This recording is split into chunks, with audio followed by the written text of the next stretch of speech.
I'm kind of like new to, like, I don't actually do podcasts with anyone ever, so when you were like, you want to come over, I was like, fuck yeah, but let me go buy a bunch of shit that I don't know how to use. Yeah. You know? Yeah, I noticed in your channel there was like no podcast, but I feel like...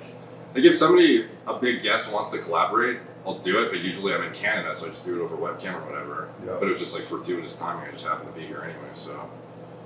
Yeah, it's funny, man, I didn't really know much about you. I had seen some of your stuff, and then I saw you read my book, or part of it, or whatever. And then I watched, it was like you and two meathead guys or something, something Mog. Oh, yeah, Mogcast. Yeah.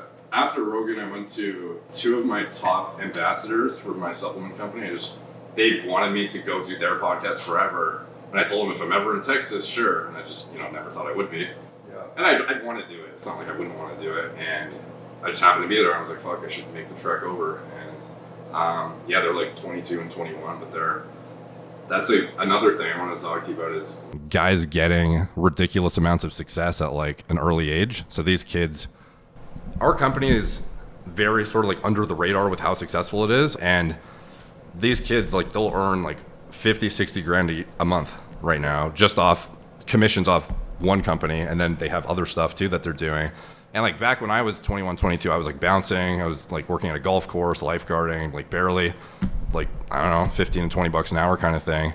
I was in the military. I mean, as you read in the book, I tried to save $150 by sicking roids up my asshole. Yeah. Like when I would go on a date or something, it would be like one drink maximum, because I like as cost efficient as possible to get the job done, sort of thing, and still make it seem like I can afford to like go out of the house. That's funny, and man. For them, I'm just seeing their minds being warped at like a hyper accelerated rate, and I'm just like, I try to check them on it, and I don't know. It's just like, how do you? Like, obviously, your accelerated success is already dramatic, but this is like, I don't know how to predict what kind of level they'll get to, but just the level they've reached relative to everyone else their age. It's like borderline pseudo celebrity sort of status, and the amount of money is like probably more than a lot of celebrities are making at their age, frankly. So it's like, how do you like keep your brain in check? Because it's hard to not get like desensitized to stuff. For sure, man. Like a lot of people talk shit about Jake Paul, and I remind them, I'm like, this kid was like famous super early on, and he's got money at such an early age. It's just like, it's hard for it not to fuck you up. It's kind of like a kid, right? Like if you give a kid everything that he wants when he's young, then it's going to fuck up like his perception. He's going to be a spoiled brat. He's not going to appreciate everything. He's just got everything handed to him. And so it's hard. It's hard to balance that. And with fame, everybody's kind of kissing your ass. And you get rewarded for doing dumb shit, right? Because like a lot of times with fame, your biggest blow-ups and your biggest strides in your following or your notoriety or whatever is when you actually do bad shit for the most part. I say a lot of times, like, you save 500 whales, nobody gives a shit, but if you fucking kill one, it's like, worldwide news. And so it, creates this thing where it's almost like I said, rewarding bad behavior. Like these rock stars, they'll fucking roast a goat in the room. They'll throw a goddamn TV out the window. They'll trash the place. And like, people are like, oh, that's awesome. So it's like, as a young kid, when you get that like, like positive reinforcement on negative behavior, it's hard for that not to fuck you up. That, and plus it just like the way people react to you. I mean, fame is a weird thing, man. So yeah, when you get it young, it's tough. It's tough for that not to fuck you up, I feel like.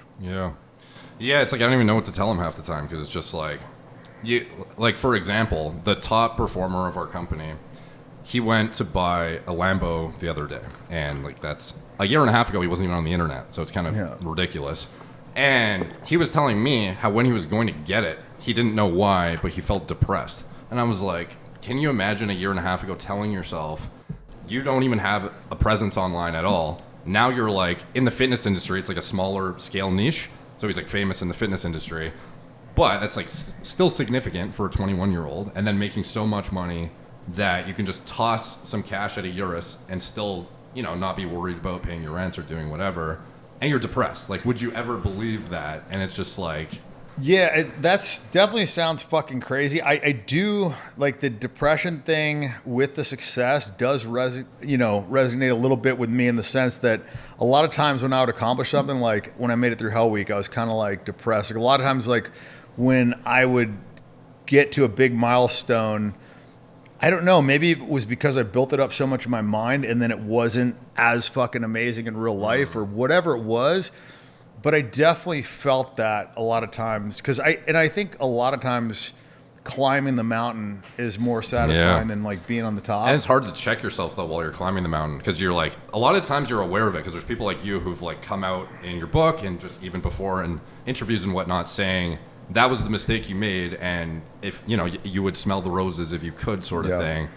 And even when you're like aware of that though, it's really hard to make yourself do it. It is, man, because you're like so fucking focused on what you want to accomplish that you're just whatever it takes to get there.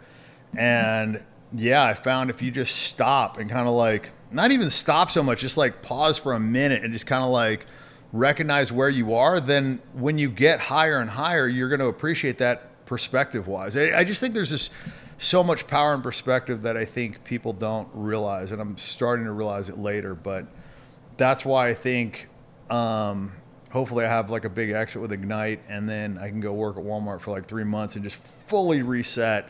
Yeah. And, you know, just kind of like, I just never forget, like when I got out of boot camp, man, like every little fucking thing made me happy. Yeah. And now it's like, you're just numb to a lot of shit. So it'd be interesting. I mean, I think it's going to work. I haven't fucking done it, but we'll see, you know? So what are you going to do? Like shave fully and like get a disguise or? I think I'd have to. Yeah. Otherwise it'd just be like too harassing, you know? What's that show? It's like Undercover Millionaire or something. Have you ever seen it? I've heard of it. I know what you're talking about. Yeah, where they like basically get a disguise, no money. Yeah. They like go work at like the bottom of the barrel of their own company though. Like I guess I don't think they go work for another company, but it's kind of like they go to see what it's like in the trenches or something, and then they usually learn quite a bit of interesting shit because they have people reacting to them in an unbiased way that you're probably totally desensitized to now if they don't know who you are, sort of thing.